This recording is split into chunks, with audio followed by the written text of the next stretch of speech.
Bismillahirrahmanirrahim. Assalamualaikum warahmatullahi wabarakatuh. Innal hamdalillah nahmaduhu wa nasta'inuhu wa nastaghfiruh wa na'udzu billahi min syururi anfusina wa sayyiati a'malina. May yahdihillahu fala mudhillalah wa may yudlil fala hadiyalah. Wassalatu wassalamu ala Muhammad ibni Abdillah wa ala alihi wa ashabihi wa man tabi'ahu dahu wa wala. Amma ba'du. Bersyukur kita kepada Allah, alhamdulillah, dua kenikmatan yang kita diwanti-wanti oleh Rasulullah sallallahu alaihi wasallam agar jangan pernah abai, agar jangan pernah menyia-nyiakannya. Di kesempatan ini kita alhamdulillah bisa mensyukurinya. Dua kenikmatan yang kita maksudkan adalah yang pertama as-sihhatu, nikmat sehat, dan yang kedua al-faraghu, nikmat kesempatan. Nikmatani maghbunun fihima katsirun minan nas, kata Rasulullah. Dua kenikmatan, cukup banyak orang yang abai terhadap dua kenikmatan tersebut, yaitu nikmat sehat dan nikmat kesempatan. Alhamdulillah kita sehat, alhamdulillah kita oleh Allah masih diberi kesempatan, masih diberi waktu, kesempatan untuk berbuat yang terbaik yang bisa kita usahakan. Ikhlas, salawat dan juga salam buat Rasulullah Muhammad sallallahu alaihi wasallam, buat keluarga beliau, buat sahabat, kerabat, dan juga buat orang-orang yang senantiasa menjadikan sunnah-sunnah beliau, menjadikan apa-apa yang telah beliau nyatakan dalam sikap, dalam tindakan sebagai jalan hidup kita, sebagai manhaj hayat kita.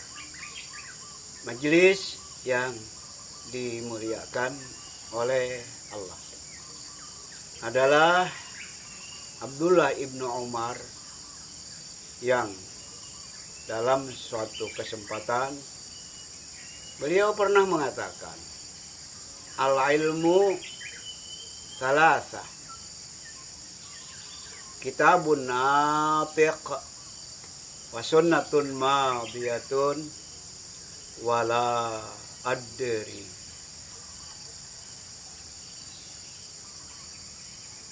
Ilmu itu, kata Abdullah ibnu Umar. Siapa Abdullah ibnu Umar?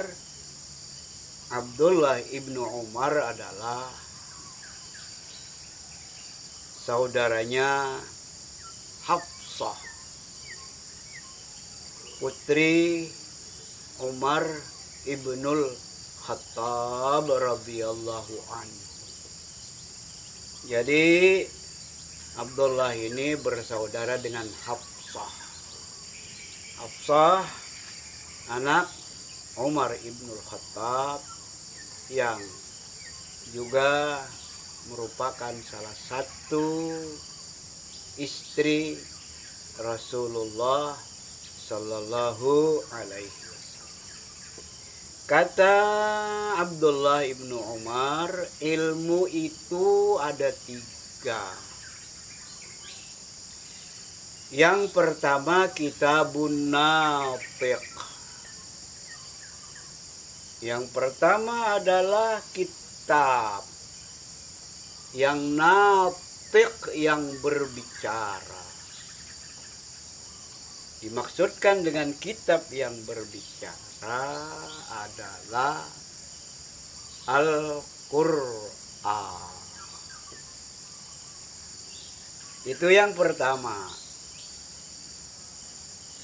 Yang kedua, sunnatun madiyatun. Sunnah yang berlangsung. Sunnah yang telah tetap nyata adanya. Berlangsung dalam kehidupan ini, nyata adanya dalam kehidupan kita. Dimaksudkan di sini adalah sunnah Rasulullah Sallallahu Alaihi Wasallam. Sunnah yang memang berjalan, sunnah yang memang hidup, sunnah yang memang berlangsung karena diucapkan, dipraktekkan, dicontohkan oleh Rasulullah Sallallahu Alaihi Wasallam. Itulah yang dimaksud dengan sunnatun madiyah. Ilmu yang kedua. Pertama, Al-Quran. Yang kedua, sunnah Rasulullah Sallallahu Alaihi Wasallam. Baik yang terucap lewat lisan beliau Muhammad Sallallahu Alaihi Wasallam, maupun yang beliau praktekkan dalam keseharian beliau, dan juga termasuk apa-apa yang memang ditakrir oleh beliau, dikuatkan oleh beliau, disetujui oleh beliau. Hal-hal yang memang beliau tidak melakukannya, memang beliau tidak mengatakannya. Yang melakukan, yang mengatakan justru di antara sahabat. Namun Rasulullah menyetujuinya. Ini juga termasuk sunnah Rasulullah Sallallahu Alaihi Wasallam yang memang sebenarnya bukan dari ucapan beliau, dari tindakan beliau, tapi beliau menyetujui.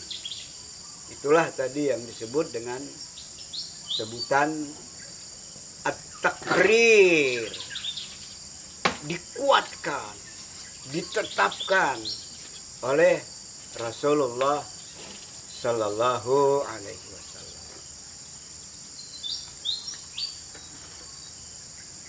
Ikhwani wa akhwati rahimakumullah.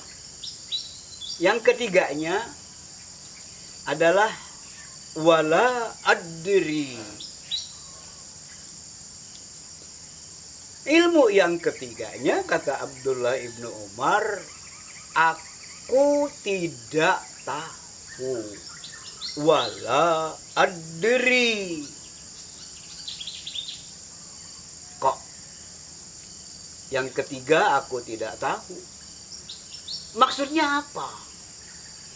Maksudnya adalah hanya yang dinamakan ilmu itu yang memang bersumber dari Al-Quran dan juga yang bersumber dari Rasulullah Sallallahu Alaihi Wasallam dalam bentuk sunnah beliau.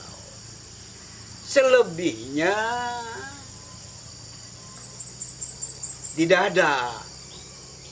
Selebihnya kita tidak tahu. Kita hanya tahu yang namanya ilmu itu yang memang bersumber dari Al-Quran, yang memang bersumber dari sunnah Rasulullah Sallallahu Alaihi Wasallam. Maksud lebih jelasnya lagi dari kata-kata Abdullah ibnu Umar wala adri, aku tidak tahu, adalah kita tidak pernah dibenarkan untuk mengatakan inilah itulah yang hanya menurut pemikiran kita, yang hanya menurut otak kita. Tidak ada jalan pembenarannya yang demikian. Ikhwani wa akhwati rahimakumullah, kendati demikian bukan berarti kita tidak menggunakan akal sehat kita yang merupakan anugerah dari Allah Azza wa Jalla yang luar biasa. Akal justru harus kita gunakan. Akal justru harus kita fungsikan sebagaimana mestinya. Berbicara menggunakan akal, berbicara memungsikan akal. Di sini yang memang perlu benar-benar kita harus mengerti dan sadari, bukan berarti kita membuat aturan, bukan kita berarti dengan akal kita membuat hukum, menambah-nambah yang ada di dalam Al-Quran dan As-Sunnah. Bukan itu. Tapi justru dikehendaki dengan menggunakan akal adalah bagaimana akal kita gunakan dalam rangka memahami Al-Quran, dalam rangka memahami As-Sunnah. Karena tanpa akal kita juga tidak akan pernah bisa memahami Al-Quran. Kita tidak akan pernah bisa memahami As-Sunnah. Nah, sehingga disinilah peran dan fungsi akal kita.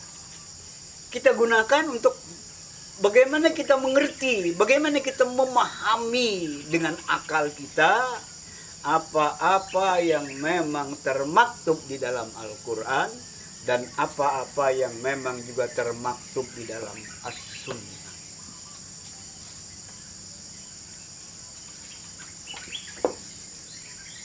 Dengan kemudian juga beberapa catatan-catatan. Catatan bahwa akal kita memang punya keterbatasan. Akal kita tidak akan mampu mencerna seluruh yang termaktub di dalam Al-Quran dan As-Sunnah. Nah, sehingga akal sebenarnya berserah, pasrah dengan penuh ketulusan dan keikhlasan kepada yang namanya al-iman.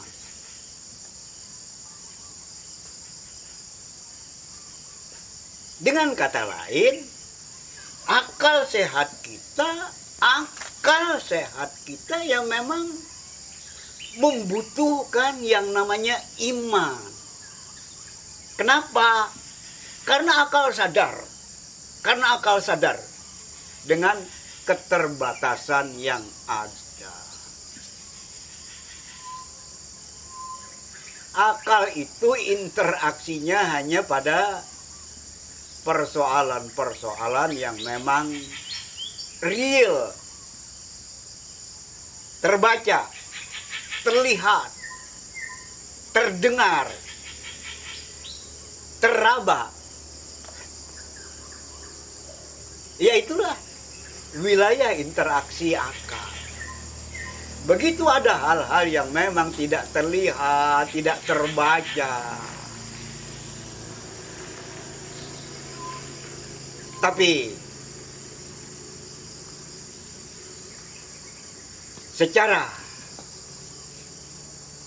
nurani kejiwaan kita justru kita meyakini akan adanya. Kita ilustrasikan saja adanya Tuhan.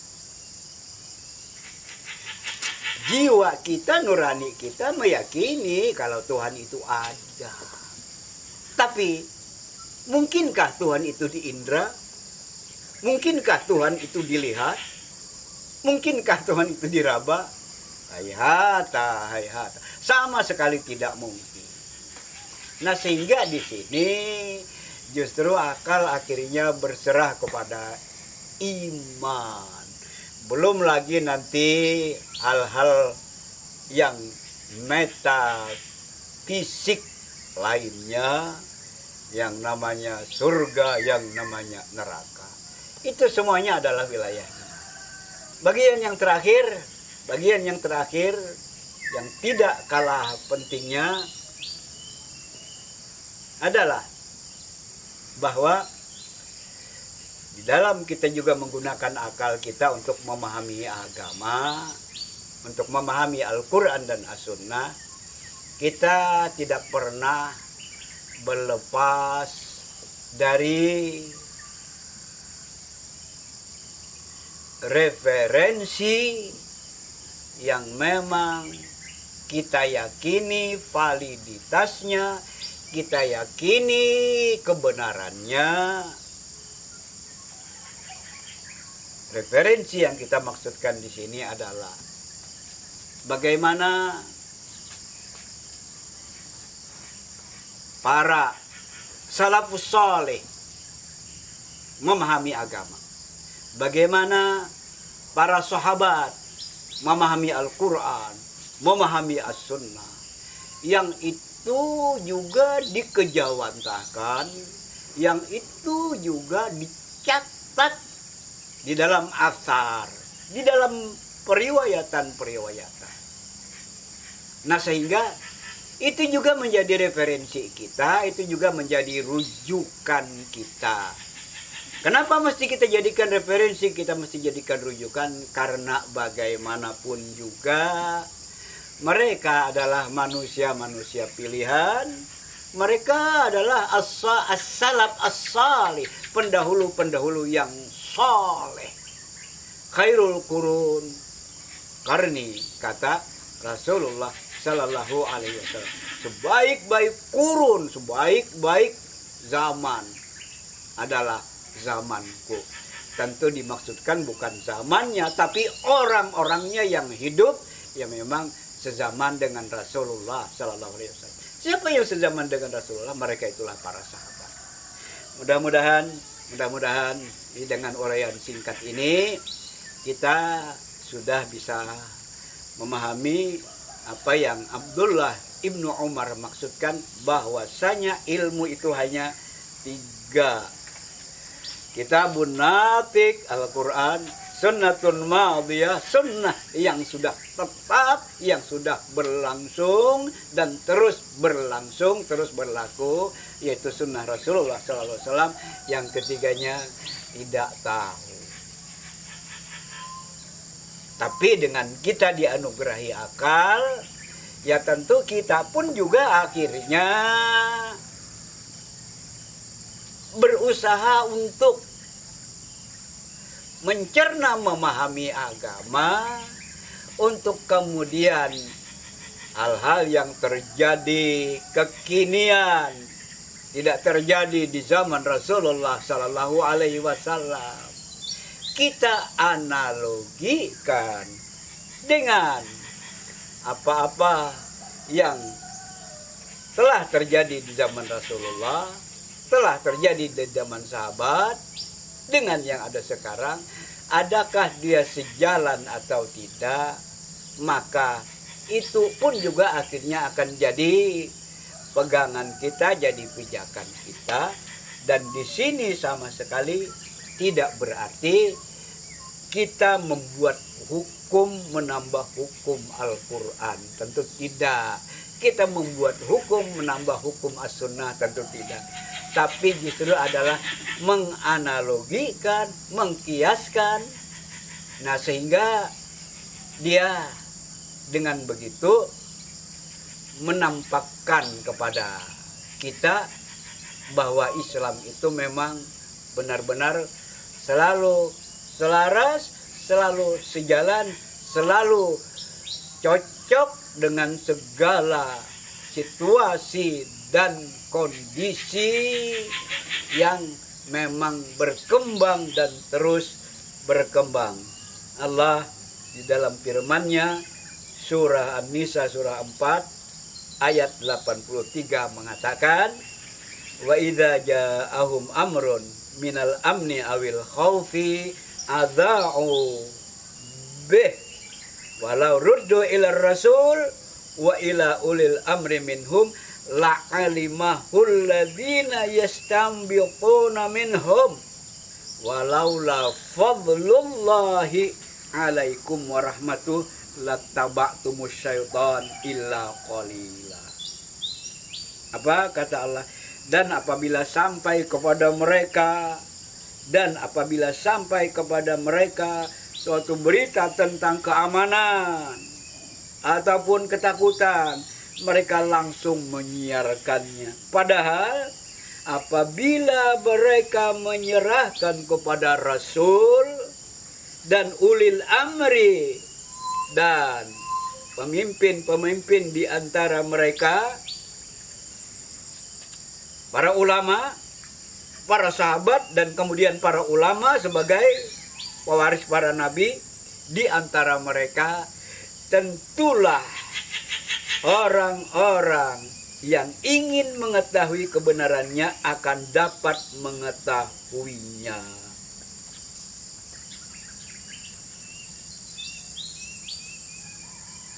Sekiranya bukan karena karunia dan rahmat Allah kepadamu, tentulah kamu akan mengikuti langkah-langkah setan, kecuali sebahagian kecil saja di antara kalian. Demikian penegasan Allah yang kita garis bawahi di sini adalah ya, walau ruddu ila rasul wa ila ulil amri minhum la'alimahul ladina yastanbituna minhum.